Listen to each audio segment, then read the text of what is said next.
नमस्कार।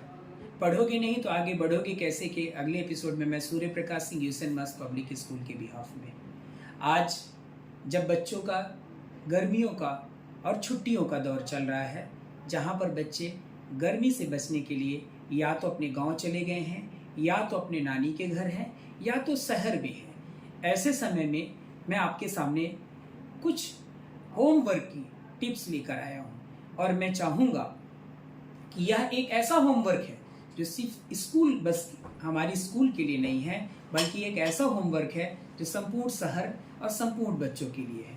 और मैं वादा करता हूँ कि ऐसा होमवर्क अब तक गार्जियन और बच्चों को स्कूल ने कभी नहीं दिया होगा। इस पर बहुत सोच समझकर यह होमवर्क बनाया गया है। इसे पढ़कर आपको एहसास होगा कि वास्तव में हम कहाँ पहुँचे हैं और अपने बच्चों को क्या दे रहे हैं। यूसेन मास पब्लिक स्कूल ने बच्चों के लिए नहीं बल्कि अपने पेरेंट्स और साथ में बाकी पेरेंट्स के लिए होमवर्क दिया है, जिसे हर पेरेंट्स को जरूर पढ़ना चाहिए। पिछले 10 महीने आपके बच्चों की देखभाल करने में हमें बड़ा अच्छा लगा। आपने गौर किया होगा कि स्कूल आना बच्चों को और बच्चों को भेजना पेरेंट्स के लिए, दोनों के लिए फायदेमंद होता है। अगले जो महीने छुट्टियों के चल रहे हैं उनमें प्राकृतिक संरक्षण यानी आप उनके साथ छुट्टियां कैसे बिताएं, हम आपको कुछ टिप्स दे रहे हैं जिससे ये समय उनके लिए उपयोगी और खुशनुमा साबित होगा। चलिए हम आपको इस टिप्स के द्वारा बच्चों के साथ जोड़ने की शुरुआत करते हैं।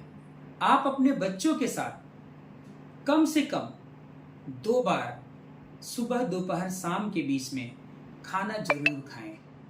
उन्हें किसानों के महत्व और कठिन परिश्रम के बारे में जरूर बताएं और उन्हें बताएं कि जब आप खाना थाली में खाते हैं और थाली में खाना छोड़ देते हैं तो कितना बर्बाद होता है।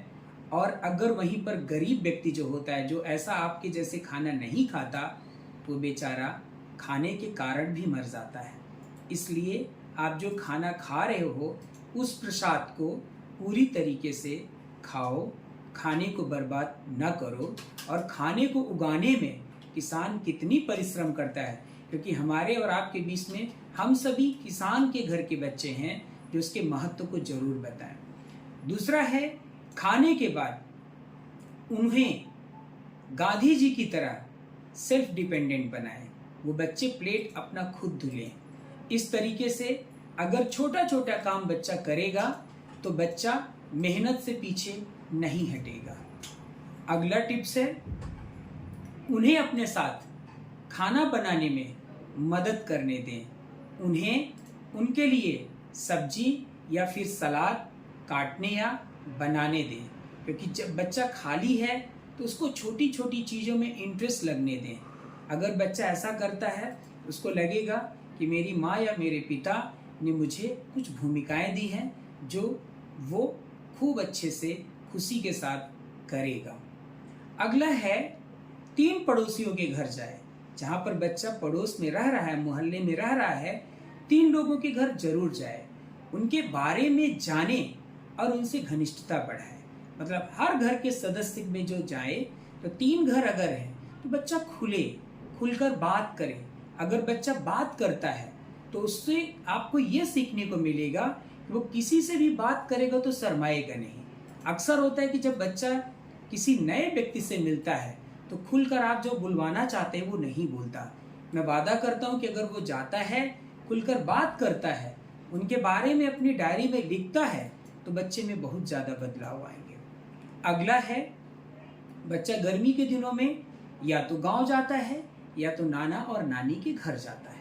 तो जब दादा दादी या नाना नानी के घर जाए तो उन्हें बच्चों के साथ घुलने मिलने दें। उनका प्यार और भावनात्मक सहारा आपके बच्चे के लिए बहुत ज़रूरी है। उनके साथ तस्वीरें लें।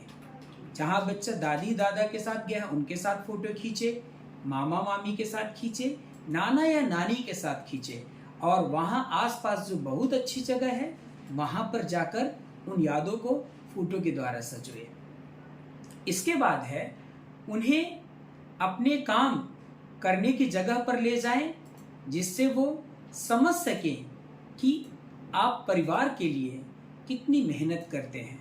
अक्सर पेरेंट्स की शिकायत होती है, आपका बच्चा मेरी बात नहीं सुनता है, और वो कारण है कि वो ये नहीं समझ पाता कि मेरी माँ मेरे लिए कितना संघर्ष करती हैं, या मेरे पिता शांत होकर पूरा दिन मेरे लिए कितना पसीना बहाते हैं और अपनी कितनी खुशियों को मारते हैं। अगर वो बच्चा माँ के साथ घर में पूरी परेशानी उनके किए गए काम को समझे, अगर बच्चा अपने पिता के साथ उनके 1 या 2 दिन उनके काम पर जाए, उनके ऑफिस में बैठे, उनके काम को देखे, काम को समझे, मैं ये जरूर बोलूँगा कि बच्चे का आपसे प्यार बहुत और कई गुना बढ़ जाएगा। इसके बाद है किसी भी स्थानीय त्योहार या स्थानीय बाजार को मिस ना करें। मीन्स आप जो स्थानीय बाजार लगते हैं, जैसे गर्मी के दिनों में अक्सर बाजार नहीं लगते हैं, आप उनको जरूर ले जाएं, उन बच्चों के साथ एक वक्त बिताएं, बच्चे खूब हंसकर खेलें, जिससे उनको वो गर्मी का वो एंजॉय पूरा साल याद रहे कि मैं पूरी गर्मी की छुट्टियों में अपनी माँ या अपने पिता या बाबा या दादी के साथ इस जगह पर घूमने गया था जहाँ पर खूब मजा आया। इसके बाद अगला चलते हैं, अपने बच्चों को किचन गार्डन बनाने के लिए, बीज बोने के लिए प्रेरित करें। पेड़ पौधों के बारे में जानकारी होना भी आपके बच्चे के विकास के लिए बेहद जरूरी है। अक्सर देखा गया कि बच्चे सब्जी तो खाते हैं, मगर सब्जी कैसे उगाई जाती है वो ये नहीं जानते। बच्चे रोटी तो खाते हैं, मगर गेहूं कैसे उगता है, खेत में बीज को कैसे डालते हैं, उसको नहीं पता होता। मगर आप अगर उसकी मदद करें कि चलो छोटी सी बागवानी हम घर में करते हैं, पेड़ को कैसे उगाते हैं, पानी कैसे डालते हैं, वो बड़ा कैसे होता है, ये सारी चीज़ें अगर उसको पता चलेगी तो शायद उसको ये पता चल जाएगा कि आसानी से रोटी जो हमको मिल रही है, फसल आसानी से नहीं होती है। उसके लिए पेशेंस और हार्डवर्क करना पड़ता है, जो आपको इस पर जरूर अमल करना चाहिए। अगला होमवर्क है, अपने बचपन और अपने परिवार के इतिहास के बारे में बच्चों को जरूर बताएं। ये बेहद ज़रूरी बात है। मैं पेरेंट्स से रिक्वेस्ट करूँगा कि आप अपने पिता के बारे में या आप अपने बारे में या माँ अपने बारे में, अपनी गरीबी, अपने कष्ट, अपनी पढ़ाई, अपने बचपने का संघर्ष या जो भी परेशानियाँ या जो भी अच्छाइयाँ, व्यापार को खड़ा करने में कष्ट या सब कुछ बिगड़ गया उसको कैसे संवारा गया, जरूर बताइए। उसका प्यार बढ़ेगा, बच्चा आपसे करीब आएगा। वो जैसे कहानी सुनता है दादी और नानी की, अगले दिन नानी कहानी सुनाओ ना, दादी कहानी सुनाओ ना, अगर ऐसा आपने कर दिया ना, ये कहानी उसको जीवन पर्यंत याद रहेगी। और ये होमवर्क प्लीज़ आप करवाएं। अगला है, अपने बच्चों को बाहर जाकर खेलने दें, चोट लगने दें, गंदा होने दें। कभी कभार गिरना और दर्द सहना उनके लिए अच्छा है।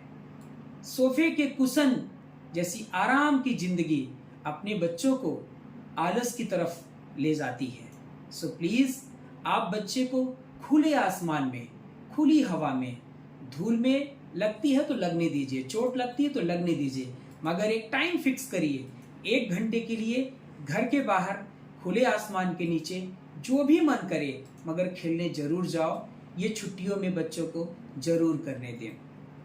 अगला होमवर्क है, उन्हें कोई पालतू जानवर जैसे गाय, बछड़ा, बिल्ली, चिड़िया या मछली को पालने दें। उनको ये सिखाएं कि उनको अनाज कैसे दिया जाता है, सुबह में, शाम में, उनको पानी कैसे बदला जाता है, उनको खाना कब देते हैं, ये सारी चीज़ें ज़रूर बताएं, जिससे वो उनके साथ मिलें, उनका दिल का जुड़ाव हो और नेचर के वो करीब जाएं, और अपने के अलावा उनको भी लगे कि इस संसार में इंसान के अलावा बाकी भी कुछ है। ये जरूर होमवर्क करवाएं। अगला, उन्हें कुछ लोकगीत सुनाएं। अक्सर आपको पता है कि हमारे लोकल उसमें लोकगीत बने हैं, हम लोगों के गेम बने हैं, सामाजिक में जो हम छोटे छोटे बचपने में खेलते थे, चिट्टी दब, गिल्ली गेंद, ये सारी चीज़ें, लोकगीत, ये सारी चीज़ें प्लीज़ बच्चों को 1 या 2 जरूर सिखाएं। चाहे खेल हो, चाहे गीत हो, चाहे नाच हो, ये जरूर सिखाएं।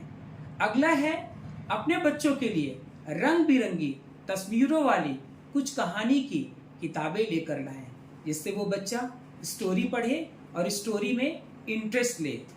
अगला इसी पर होमवर्क है, अपने बच्चों को टीवी, मोबाइल फोन, कंप्यूटर और इलेक्ट्रॉनिक गैजेट से दूर रखें। इन सब के लिए तो उनका पूरा जीवन पड़ा है, क्योंकि अक्सर बच्चे बोलते हैं इस बार की छुट्टी में हम मोबाइल जरूर देखेंगे, टीवी जरूर देखेंगे।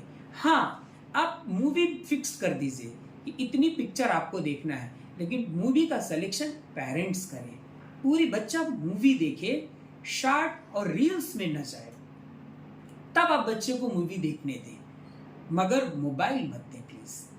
क्योंकि आज ही मैं एक स्टोरी भी किया हूँ, आपको मिलेगी, तो आप बच्चों को मोबाइल न दें, मोबाइल से दूर रखें। और मैं ये आपको बताऊं कि ये जो होमवर्क है ना, ये पेरेंट्स और बच्चे दोनों को मिला है।